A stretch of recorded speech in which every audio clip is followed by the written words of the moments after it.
De retour en direct sur le plateau d'ATV, nous sommes ensemble depuis 18 h pour notre grande soirée consacrée aux résultats de ce second tour des élections législatives. Et c'est l'heure de votre journal local et régional présenté par Sabrina Doré. Bonsoir Sabrina.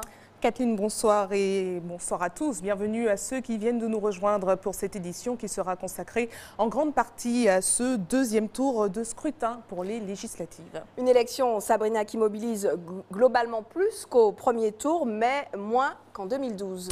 Le taux de participation à 17 h était de 22,27% contre 18,19% au premier tour et 29,43% en 2012 à la même heure, soit une baisse globale de 5 points cette année. Nous vous donnerons le taux de participation définitif dans le courant de la soirée puisque, comme au premier tour, 4 communes fermeront leurs bureaux à 20 h. Il s'agit du François, Schœlcher, Sainte-Marie et Fort-de-France. Justement, Sabrina, partons tout de suite à Fort-de-France avec le duel presque habituel désormais entre Serge Letchimy et Francis Carole. Et si les deux candidats n'ont cessé ces derniers jours d'appeler les Foyalais à se déplacer aux urnes pour ce second tour, la tendance a globalement été la même que samedi dernier, plutôt moyenne. Nous retrouvons tout de suite Alizé Lutran et José Lechertier qui sont à la mairie. Alizé, confirmez-vous cette tendance de la journée? Y a-t-il eu un sursaut dans les bureaux à 1 heure de la fermeture? Écoutez, Sabrina, depuis 17 h, on assiste à un regain d'intérêt pour ce scrutin ici à Fort-de-France. À 17 h 30, les votes font un bond 27% de participation contre 24% une demi-heure plus tôt. À 18 h, même constat, 28,5% contre 26,56% à la même heure au premier tour. 28,5% à 18 h, c'est le taux qu'on enregistrait la semaine dernière à 19 h.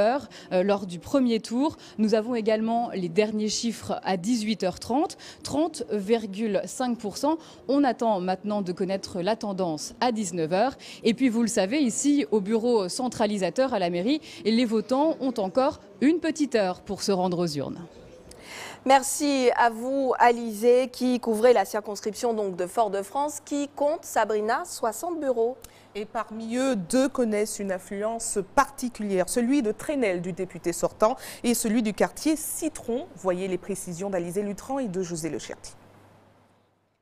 Nichés au cœur d'un quartier populaire, les bureaux de vote de Trenel et de Citron sont historiquement des exemples en matière de vote. Dès l'ouverture des urnes ce matin, les électeurs étaient au rendez-vous. Avec ceux qui ont comme abstention, c'est tout à fait logique d'essayer encore d'avoir un peu de bonne volonté. Il faut continuer le combat, il faut voter. Je vote tout le temps, chaque fois qu'il y a... Je vote toujours et j'ai toujours voté. On peut se demander des choses qu'on a besoin au niveau de la France. Quelqu'un d'honnête se déplace. Pour ce second tour, près de 3800 personnes sont inscrites sur les listes des 4 bureaux de Trenel et de Citron.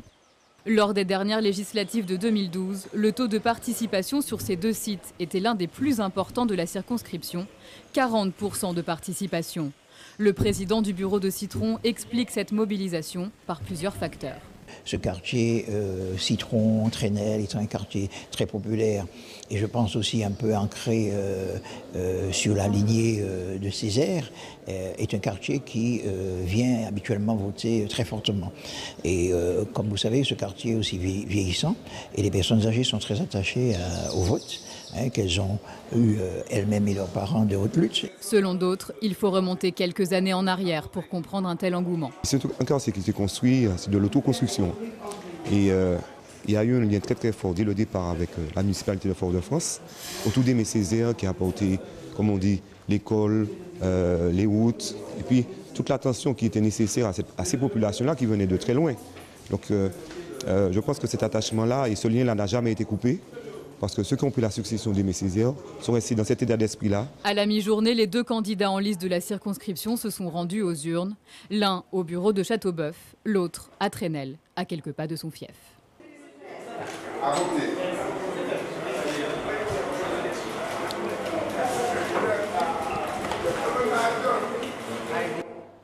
Et l'on prend maintenant la direction de la plus importante commune de la circonscription du centre, le Lamentin.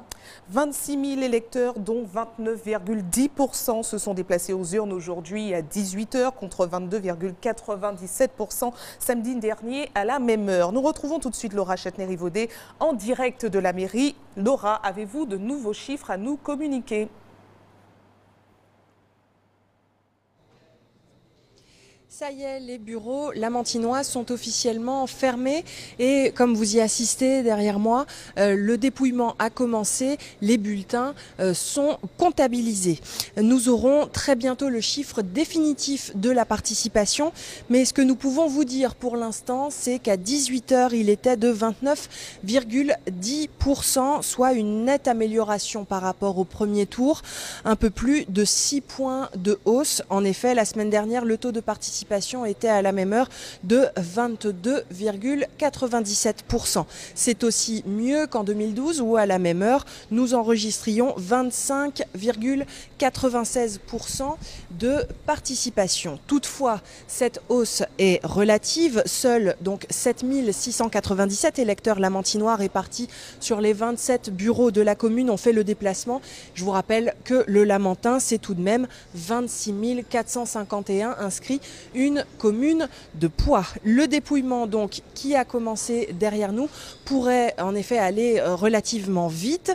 La logistique se met en place pour les fidèles téléspectateurs d'ATV, vous le savez déjà.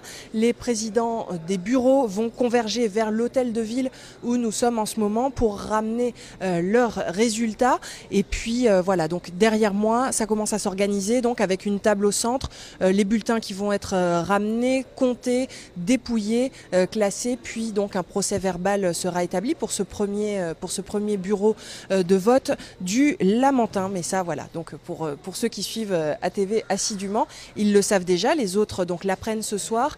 Et bien évidemment la question, comment auront voté les Lamantinois pour les deux candidats qui sont enracinés dans la commune et qui ont eu des responsabilités politiques? La réponse dans les heures, voire même peut-être les minutes qui viennent. Merci Laura, et justement avec Franck Lérigab, vous avez suivi ce matin les deux finalistes au moment où ils effectuaient leur devoir citoyen. Et Josette Manin a voté de bonne heure aujourd'hui puisqu'elle était présente dès 8h dans le bureau de Place d'Armes accompagnée de son fils et de sa belle-fille. Philippe Edmond Mariette, quant à lui, s'est rendu à 11h à l'école de Pelletier pour accomplir son devoir civique. Il était accompagné de ses filles qui ont voté dans le même bureau. Voyez leur réaction recueillie à la mi-journée. Écoutez, ma journée, être dans le PC pour un petit peu suivre ce qui va se passer, ensuite faire la tournée des bureaux de vote, hein, comme tout candidat, aller voir un peu comment ça se passe, le taux de participation, est-ce que les gens ont pris la décision d'aller voter aujourd'hui, et puis revenir pour attendre les résultats. Et là, le cœur va un petit peu commencer à bouillir, quoi. Donc voilà. J'ai confiance, parce que je crois à la victoire possible.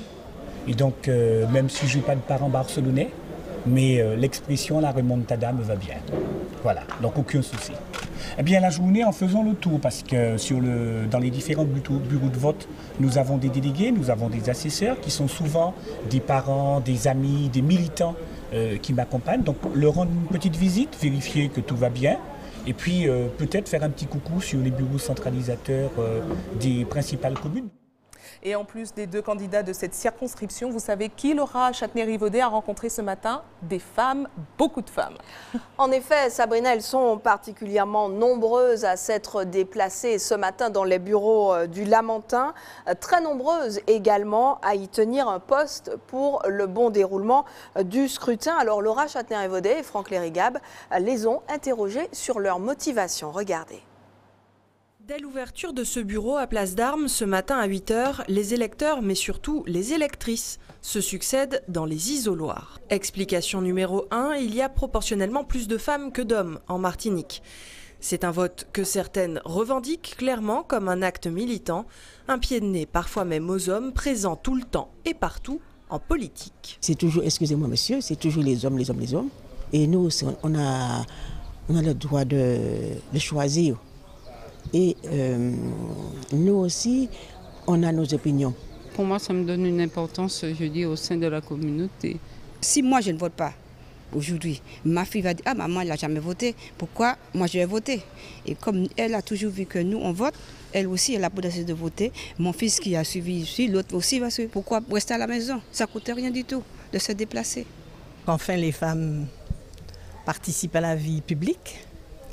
Mais ça ne veut pas dire qu'on doit choisir obligatoirement une femme si elle ne convient pas à ce que l'on pense, à ce que l'on veut ou qu'on voudrait. J'y tiens particulièrement, pour moi c'est très important de voter, c'est battu pour ça, donc on y va. Autre évolution notoire, les électrices qui se mobilisent sont aussi plus jeunes. Une implication dans la vie politique de l'île de plus en plus marquée, des aveux même de la présidente de ce bureau, où à chaque scrutin, les femmes sont majoritaires. C'est un engagement de femmes qui a la charge de l'avenir de leur enfant. Donc elles viennent voter pour assurer cet avenir, pour que ça soit plus rose que leur vie, quoi. Au premier tour, la semaine dernière, 20 candidates sur 53 étaient présentes dans l'ensemble des 4 circonscriptions. 8 pour la seule première circonscription centre, dont fait partie le Lamentin. 2 femmes sont sélectionnées dans les 4 duels du second tour. Élément de preuve de plus d'un changement assez net dans le paysage politique local. Le combat pour la parité est en cours. Dans l'ancien hémicycle de l'Assemblée nationale, sur les 577 députés, 148 étaient des femmes. Nous restons dans la circonscription du centre, direction le Robert. Une commune dans laquelle on enregistrait une légère augmentation du taux de participation à 17h par rapport à la semaine dernière. Guillaume Bacoul, en direct par téléphone, se trouve à la mairie. Guillaume, avez-vous des chiffres à nous communiquer ? Écoutez, je me trouve au bureau centralisateur de cette ville du Robert où le dépouillement est en train de débuter en présence de monsieur le maire et sous les experts de la commission de contrôle. Une opération qui n'aura pas attiré les foules comme en temps municipal par exemple. Reste quelques administrés ont fait le déplacement pour veiller au grain. Alors ici à 18h la participation était de 26,83%. C'est 4841 votants. 5 points de mieux qu'au premier tour. Ça a un peu mieux voté en fin de journée puisque le taux de participation n'était que de 12,21% à midi. Donc on attend maintenant ici le dépouillement et de savoir qui de Philippe Audemont-Mariette ou de Josette Manin sortira en tête ici au Robert. Changement de circonscription, nous allons dans le nord à Sainte-Marie, la commune, Sabrina, du député sortant. Et le taux de participation y est très important puisque c'est cette commune qui avait fait basculer le scrutin samedi dernier dans le nord. Nous retrouvons tout de suite sur place Hubert Bornil qui est donc en direct de la mairie avec Alain Loutobi. Alors Hubert, quelle est l'ambiance autour de vous à moins d'une heure de la fermeture des urnes samaritaines ? Dernier point de 18h, les électeurs se présentent un à un dans l'isoloir. Une belle progression à noter, ce qui indique que la journée a été fructueuse avec ces 400 bulletins déjà insérés dans l'urne. On peut dire que sur l'ensemble des bureaux, la participation dépasse déjà les 7000 voix. On se situe aux alentours de 43% à l'heure qu'il est. C'est pour vous dire que ce second tour a été assez intéressant. En tout cas, il semblerait que les électeurs de la circonscription se soient réveillés, tout au moins pour ce qui est de cette ville de Sainte-Marie. On dirait que les appels à la participation au vote ont quelque peu été entendus. Alors c'est un score qui rassure le candidat maire de Sainte-Marie. Un duel a forcément déjà commencé entre communes voisines jusqu'à la fermeture de 20h. Là, on saura si on aura battu le chiffre de 52-30. Ça, c'était en 2012. On se retrouve plus tard pour un autre point. Merci à vous Hubert Bornil, Hubert qui a passé sa journée à Sainte-Marie et a pu se rendre compte de ce sursaut des électeurs dès la mi-journée. À midi, le taux de participation était plus élevé par rapport à la semaine dernière à pareille heure, hausse de 5 points. Voyez cette ambiance du vote capté par Hubert Bornil avec Alain Loutobi. On en parlait déjà la semaine dernière sur cette circonscription. La plupart des bureaux de vote sont installés dans les quartiers. Sainte-Marie étant une grande commune rurale avec plus de 16 000 inscrits. À Morne-des-Esses, où nous étions en début de matinée, les électeurs convergent, on le voit, vers les bureaux de vote, Pérou, Cachibou, Félix-Lorne, Saint-Jacques ou encore derrière Morne. Un peu partout, le même rituel, on glisse l'enveloppe dans l'urne. Ça vote un peu plus, oui, parce que le matin à cette heure-là, il y avait moins de votants. C'était plus calme.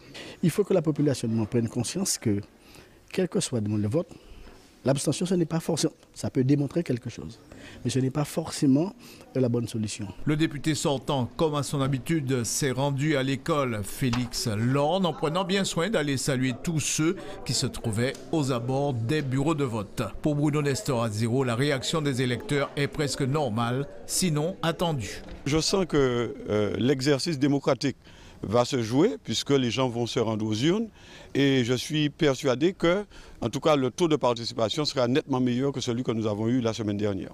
En tout cas, nous avons pu aborder quelques personnes à la sortie des bureaux de vote. Ils nous ont expliqué pour certains ce qu'ils avaient décidé à aller voter à l'occasion de ce second tour. Là, nous parlons des abstentionnistes du premier tour. C'est un devoir. Non, c'est pas ça la question. Parce que samedi dernier, vous avez voté. Attends, voté. Non, de toute façon, je gagne un deuxième. Non, on va voter avant.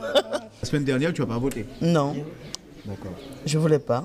J'ai rien compris. Alors c'est pourquoi j'ai dit je ne vais pas voter. Et là aujourd'hui tu viens pour voter, pour surtout mettre ma carte à jour toujours. Et vers la mi-journée, l'on pouvait observer encore une certaine mobilisation dans les bureaux de vote, notamment dans le premier bureau de la mairie. Nous restons dans la circonscription Nord, façade atlantique, cap sur le Lorrain. Loïc Régis se trouve actuellement dans la mairie de l'autre candidat qualifié pour ce second tour des législatives dans la circonscription du Nord, Justin Pamphile, d'Ensemble pour une Martinique nouvelle. Loïc, que se passe-t-il autour de vous à une demi-heure de la fermeture des bureaux ?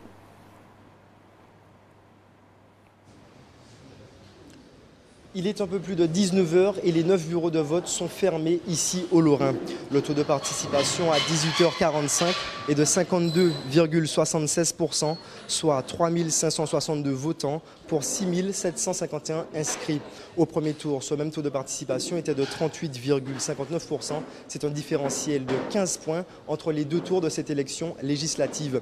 Comme vous le voyez derrière moi, le dépouillement va bientôt commencer. À noter que dans la circonscription du Nord, certaines communes ont des bureaux de vote ouverts jusqu'à 20h. Merci à vous Loïc, donc, qui êtes sur place depuis ce matin et qui avez pu constater quel était l'électeur type dans cette commune du Lorrain, s'il y en a un. Et en ce jour de marché, ce sont essentiellement les personnes âgées qui se sont rendues dans les bureaux de vote ce matin. Le concept est simple, faire ses courses et voter dans la foulée. Voyez cette ambiance de vote captée par Loïc Régis et Michelet François. Dès le matin, les électeurs se dirigent vers les urnes. Le taux de participation est en hausse pour le second tour de l'élection législative ici au Lorrain. Dans les premières heures de la journée, l'électorat semble davantage concerner les personnes d'âge mûr. Je ne rate jamais une élection. Toujours voter. Que ce soit Marine Le Pen ou Bruno Nestor Azero, Justin Pamphile, toujours voter. Je n'habite pas loin du bout, donc je suis allée voter. J'ai toujours voté. C'est un droit. Voilà. Si certains jeunes remplissent leur devoir civique, d'autres avouent devant notre caméra se tenir loin de la vie politique. Pour eux, en fait, ils n'ont pas d'avantage. Ils disent que la politique ne leur sert à rien et voilà. Ça ne les intéresse pas. Et je sais pas. Ils ne se sentent pas concernés? Non, pas du tout. Dans le bureau central, le constat est identique. Le vice-président dresse le profil moyen de l'électorat au Lorrain. La majorité là, ce sont des gens de plus de 60 ans. La majorité. Plutôt des femmes, des hommes? Bon, ben, à peu près 50-50. Hein.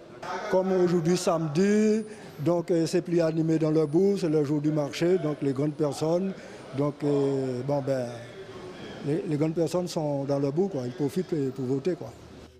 Une tendance que le maire et candidat Justin Pamphile a voulu inverser durant sa campagne. Le cadre de ce second tour, moi j'invite et je souhaite que les électeurs se déplacent et que l'abstention ne soit pas la grande gagnante de cette élection-là et que chacun puisse exprimer son choix de manière simple. Et ce choix-là, bien évidemment, nous le connaîtrons en fin de journée. La Martinique compte parmi les régions de France avec le plus fort taux de personnes âgées. Un quart de la population a plus de 60 ans. et un artiste de la commune a un message à faire passer aux plus jeunes. Mon Dieu, pas compter en l'air.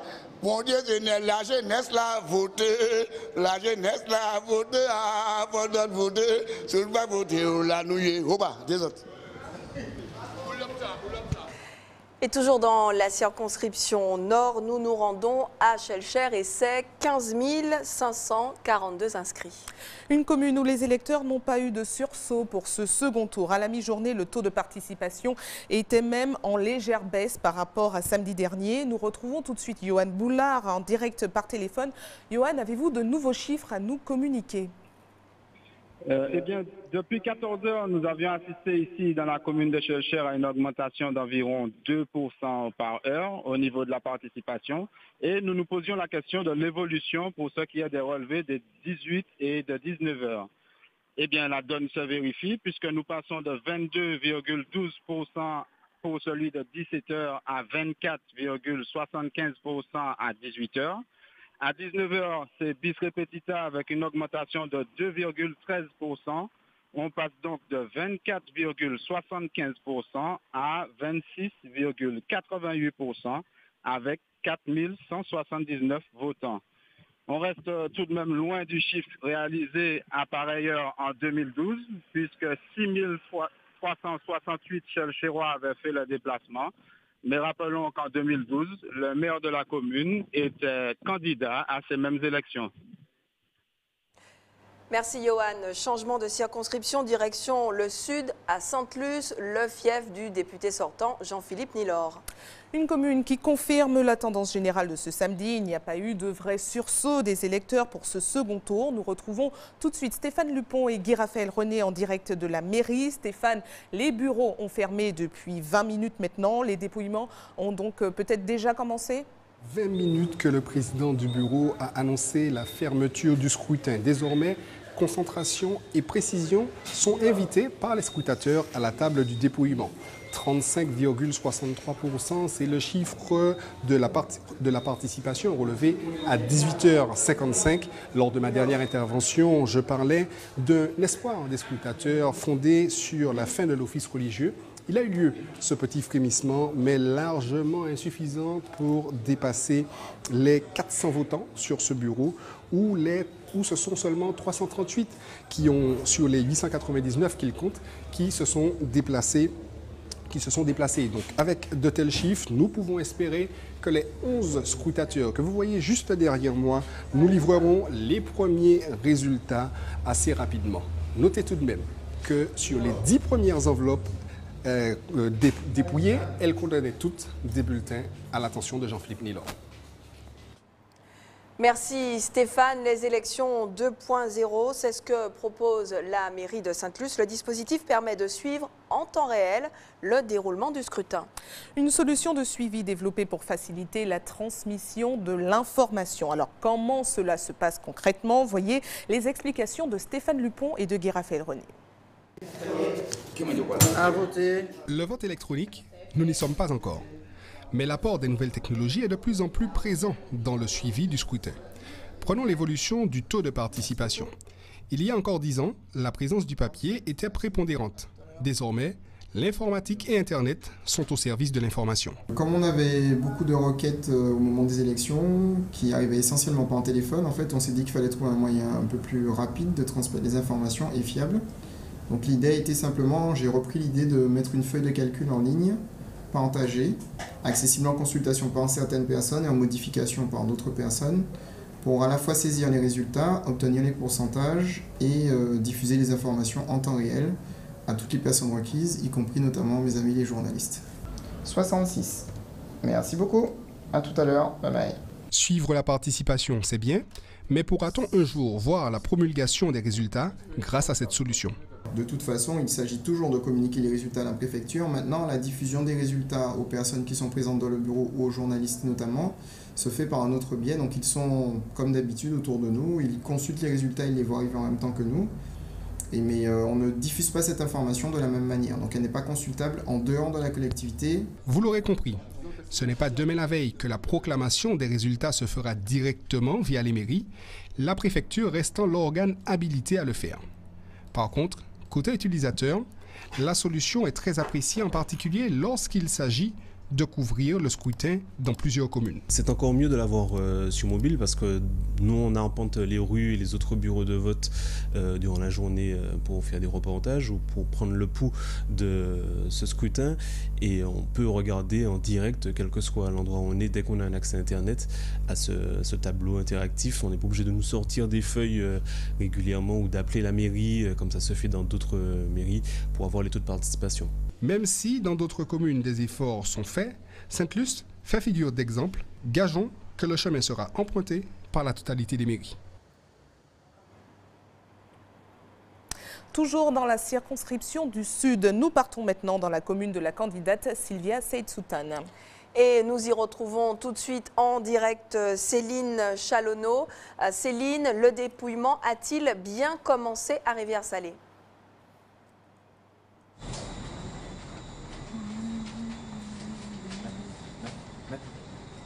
Ça y est, les bureaux de vote ont fermé sur la commune de Rivière-Salée. L'heure est au dépouillement, comme vous pouvez le voir juste derrière moi. Silence et concentration ont été demandés à tous. Le taux de participation à la fermeture est de 33%. Ils sont donc 3362 votants à avoir fait le déplacement ce samedi 17 sur les 10 114 électeurs saléens attendus. Samedi dernier, à la fermeture, le taux était de 27% et en 2012, il était de 39%. Encore une fois, l'abstention fait la majorité. La tentation est grande pour cette heure de connaître en avance le nom du prochain député pour cette circonscription sud. Néanmoins, il faudra patienter au moins jusqu'à 21h pour découvrir les résultats officiels. Toutefois, des premières enveloppes qui sont ouvertes juste derrière moi, ici à la mairie, un nom a tendance à plus se répéter que l'autre. Il se pourrait que ça soit ici, en tout cas à la mairie de Rivière-Salée, Sylvia Seyd-Soutane qui sort en priorité des enveloppes. Nous en dirons plus un peu plus tard. Il faudra attendre le retour des 9 autres bureaux pour pouvoir faire une estimation officielle et plus claire des résultats pour cette commune de Rivière-Salée. Merci Céline Chalonneau, et parlons maintenant de cette autre actualité du week-end qui a peut-être fait un peu d'ombre à ce second tour des législatives. Nous sommes à la veille de la fête des pères. Et un samedi que beaucoup ont attendu pour faire leurs derniers achats. Alors comment faire pour concilier journée de vote et journée shopping? Voyez quelques éléments de réponse avec Anaïs Gall. Dans les vitrines, un clin d'œil pour rappeler de faire plaisir au papa. Ici, les clients se pressent dans les boutiques. Il ne leur reste que 24 heures pour trouver le cadeau idéal. J'ai prévu un petit cadeau que j'ai déjà acheté d'ailleurs. Donc tout est prêt déjà pour demain. Alors qu'est-ce que c'est? Alors c'est un bon à Galeries Lafayette. Voilà, un bon cadeau. Donc comme ça, il pourra choisir ce qu'il veut. Un tricot. Comment tu savais que ça lui ferait plaisir? Parce que c'est ce qu'il porte tout le temps. Qu'est-ce que vous avez choisi de lui offrir? Quelque chose avec une photo de sa fille.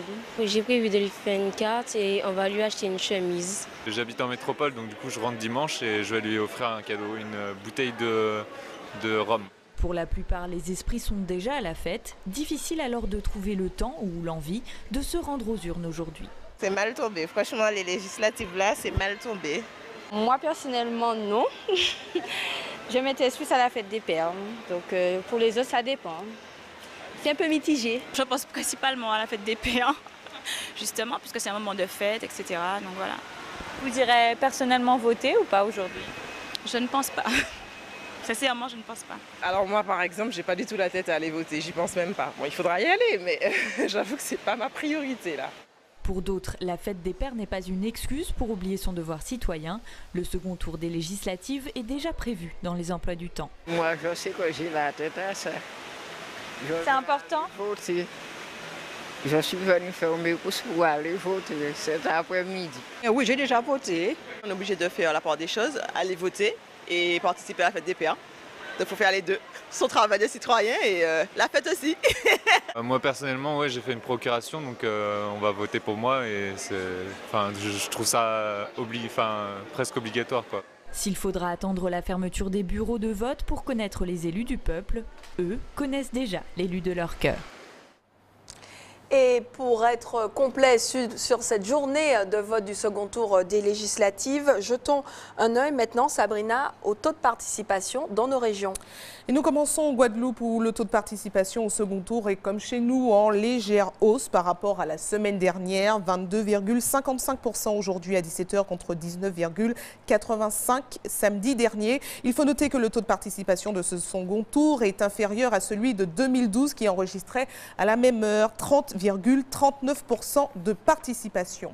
En Guyane, le taux de participation enregistré à 17h était de 25,17% aujourd'hui contre 20,69% samedi dernier et 24,51% en 2012. On peut donc constater une légère hausse cette année. Dans le reste de l'actualité maintenant, cet appel à témoins lancé par la gendarmerie. Il s'agit d'une enquête sur l'accident mortel qui s'est produit dans la commune de Rivière-Salée le jeudi 15 juin à 21h. Toute personne ayant des informations susceptibles de faire avancer les investigations est priée de contacter la gendarmerie au 05 96 68 79 48 ou le 17. Et puis, en bref, ce drame qui endeuille la commune de Rivière-Salée. Une jeune fille de 12 ans s'est suicidée hier soir au quartier Médecin. Avant de refermer cette édition, revenons sur les obsèques de Roger de Jaham qui ont eu lieu ce matin à l'église du François. Le président de l'association Tous Créoles est décédé ce lundi suite à une attaque en pleine partie de tennis. De nombreux membres de la communauté Béké, dont il faisait partie, ont assisté à ses funérailles ce matin. Voyez ce reportage de Céline Chalonneau. Un cercueil haut en couleur à l'image même du défunt. Autour de la famille et des proches de Roger de Jaham, les soutiens sont nombreux. Et si ses convictions ne faisaient pas forcément l'unanimité, tous se souviennent d'un homme engagé.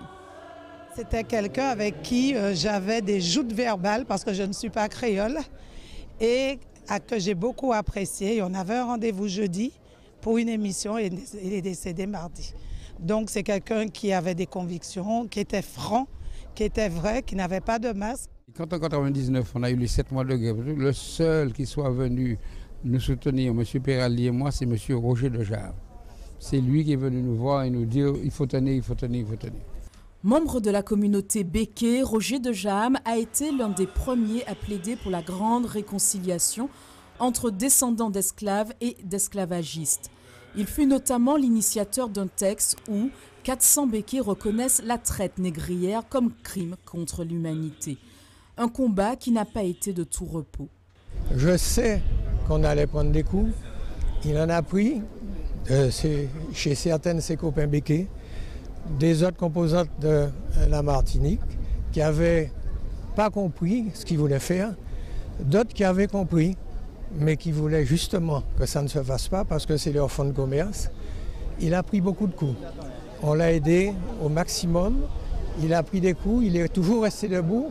Mais ça l'a beaucoup marqué. Nous pensons qu'il ne peut pas y avoir de construction de la Guadeloupe ni de la Martinique avec des sociétés qui sont cloisonnées. Mais on ne peut pas vivre encore une fois avec des conflits qui datent du XVIIe, du XVIIIe, du XIXe siècle, même s'il ne s'agit pas de tourner la page. Il s'agit d'explorer cette page ensemble pour qu'on puisse s'en sortir. Explorer et dépasser ensemble une histoire douloureuse, c'est l'essence de l'association Tous Créoles, dont il fut membre fondateur et président jusqu'à sa brutale disparition. Tous Créoles survivra-t-elle à la mort de Roger de Jaham? Nous serons quelques-uns dans la communauté Béké, mais au-delà de la communauté Béké, nous serons quelques-uns à faire en sorte que le travail qu'a fait Roger, que la graine qu'il a semée, ne meurt pas. Il ne s'agit pas d'une communauté béké, mais il s'agit, si on peut parler de communauté, on va dire d'une communauté martiniquaise, d'une part. Deuxièmement, la graine, il faut qu'elle meure pour pouvoir apporter son fruit. Et aujourd'hui, je crois que c'est notre mission à tous de reprendre le flambeau, et c'est notre mission à tous, quel que soit d'où on vienne et où qu'on aille, c'est à nous de continuer cette œuvre. Nous, on va perpétuer l'association Tous Créoles. On y était déjà dedans avec mon frère. Mais ça va continuer, ça ne va pas s'arrêter. Continuer et bien au-delà de nos frontières, La créolité, selon Roger de Jaham, était celle qui touchait à l'universel. C'était sa définition de l'humanisme. C'était ça au fond. C'est-à-dire sortir de nos clivages, de nos signes de distinction pour aller vers un peuple humain. Et il disait souvent que la créolité en Martinique, dans les Antilles, est sans doute quelque chose que nous avons réussi et que la planète doit réussir à son tour. Après la cérémonie religieuse, la dépouille de Roger de Jaham a été conduite au funérarium de la Joyau où il a été incinéré.